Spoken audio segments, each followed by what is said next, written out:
Vamos falar um pouco do Lula na China e depois dessa primeira retranca aí, eu chamo o videozinho, em vez de eu botar o vídeo já, eu chamo o videozinho com as crianças. Vamos lá, vai. O presidente Lula se encontrou hoje com o presidente da China, Xi Jinping, e assinou 15 acordos comerciais nas mais diferentes áreas que devem totalizar investimentos na ordem de pelo menos 50 bilhões de reais. O evento foi realizado no chamado Grande Salão do Povo, em Pequim, e apesar desses anúncios, alguns acordos ainda tem pendências, como a instalação de uma fábrica na Bahia que irá produzir carros elétricos. Para o agronegócio, os governos buscam um plano para a certificação eletrônica de carnes e também um protocolo para a abertura de novos mercados. Olha a importância só dessa certificação eletrônica, porque isso encurta o caminho. Raramente houve, e se me desafiarem, nós vamos ter que ir para os números. Raramente houve um presidente tão virtuoso para o agronegócio como Lula. E o agronegócio sabe disso. É que o comando de certas entidades de representação do agro foi tomado por gente de um reacionarismo absurdo, insuportável, que nada tem a ver com a produção brasileira. Olhem bem na minha cara e neguem que o Lula foi o responsável direto pelo desembargo recente da carne, em razão daquele caso de vaca louca no Pará. Neguem isso. Se negarem, estarão negando a realidade e estarão mentindo. Ah, mas eu quero que ele arranque a goela do MST, eu quero que ele arranque o coração do Pedro Stedley e do João Paulo Rodrigues pelas costas. Não vai acontecer. E eu vou dizer daqui a pouco que não vai. Sabe por quê?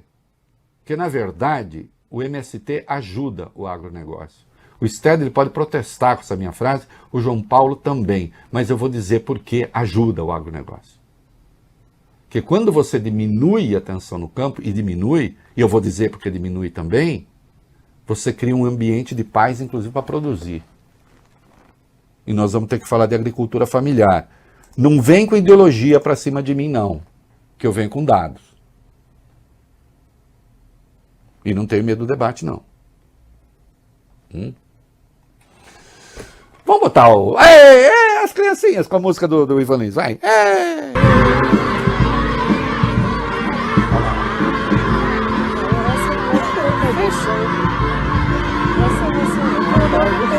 Ao fundo, quem está falando é o Paulo Teixeira e a Margarete Menezes.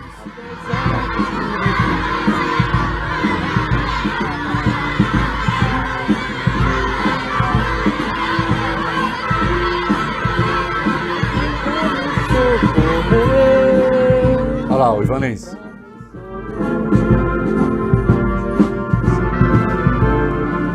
Isso, é a música que eu botei aqui no início do programa, né?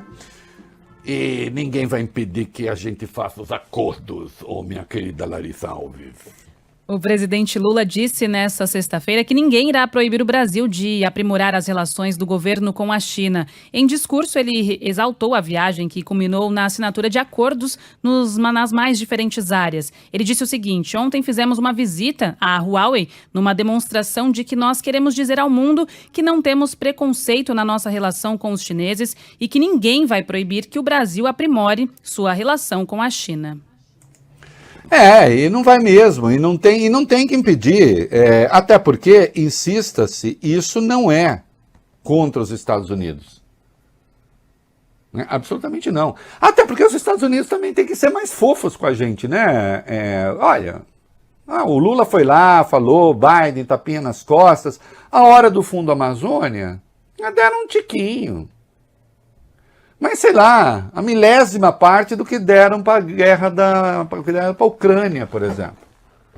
Puxa vida, preservar a floresta, digamos que a guerra seja realmente essencial para os Estados Unidos. Preservar a floresta, hoje, no longo prazo, é mais ainda, né?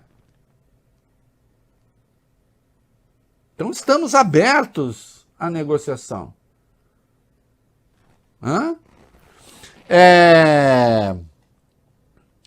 Vamos para 4, depois para 3. Sim, vamos lá, vai. China e Brasil falam no uso de moedas locais no comércio, a gente tratou disso ontem, na declaração final da visita do presidente Lula. No texto da declaração final dessa visita, os dois países se comprometeram, então, a fortalecer o comércio utilizando as moedas locais, uma indicação da intenção de substituir o dólar pelo yuan, a moeda chinesa, e o real. A declaração também destacou o convite do governo brasileiro para ampliação dos investimentos chineses no país, abre aspas, com ênfase no Programa de Parcerias de Investimentos, ou PPI, uma das maiores carteiras de projetos no mundo de concessões de ativos de infraestrutura, inclusive ambientais. É isso. Concessões? Vamos fazer, porque fica assim, Lula não quer privatizar. Não, privatizar, estrito senso, ele prometeu que não iria. Aliás, isso é cumprimento de promessa. Agora, concessões, que venham disputar. O que é? Estão chateadinhos que o Lula foi para a China e está trazendo um pacote de mais 50 bilhões?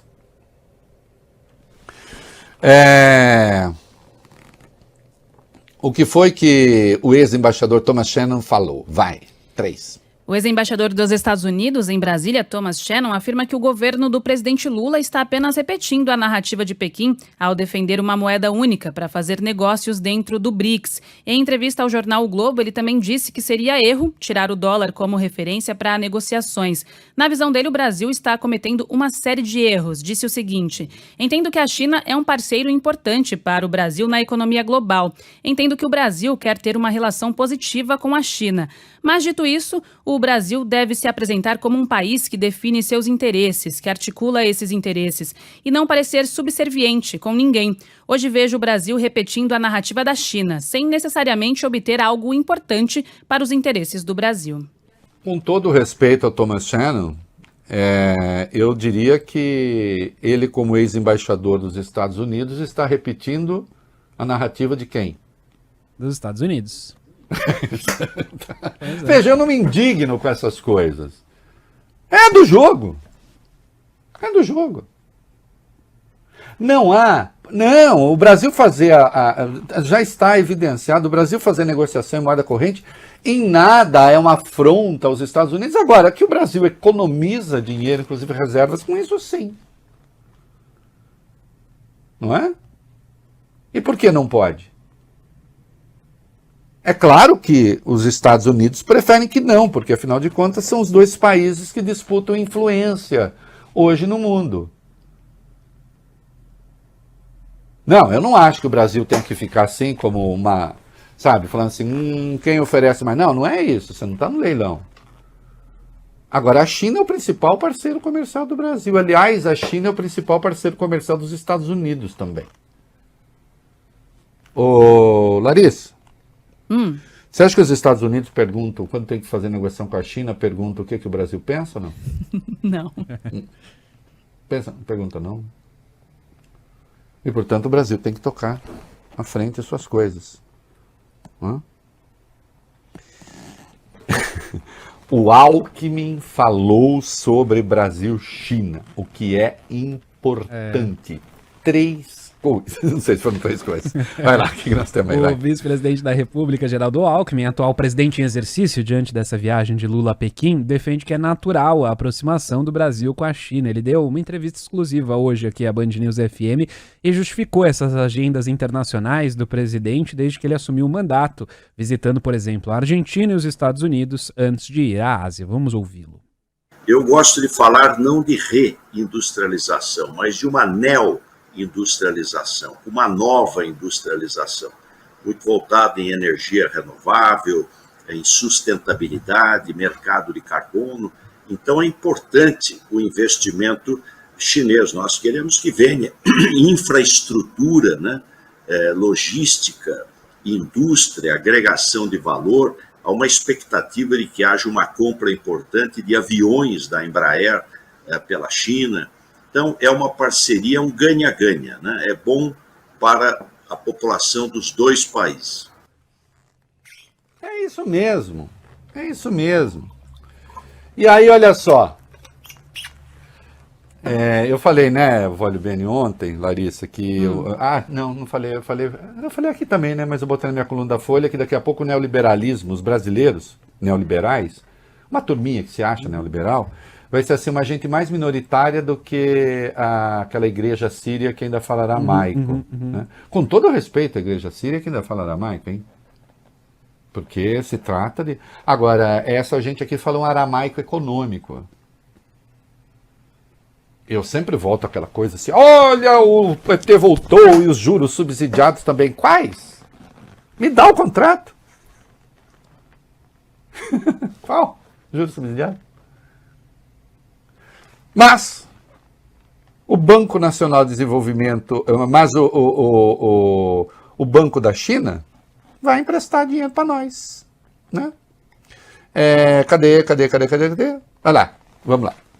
6. O presidente do Banco Nacional de Desenvolvimento Econômico e Social, o BNDES, Aloysio Mercadante, afirmou hoje que o Banco de Desenvolvimento da China vai emprestar 6 bilhões e meio de reais ao Brasil.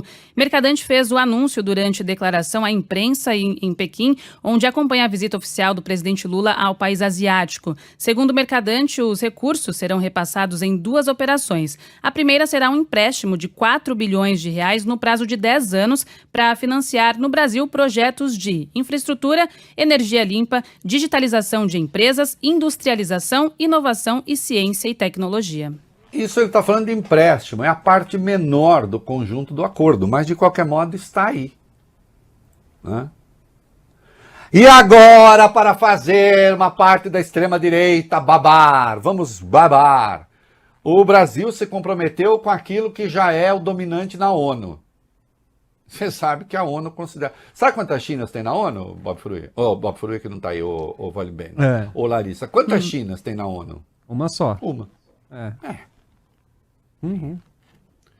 Ô Larissa, os Estados Unidos não reconhecem Taiwan como país independente, viu?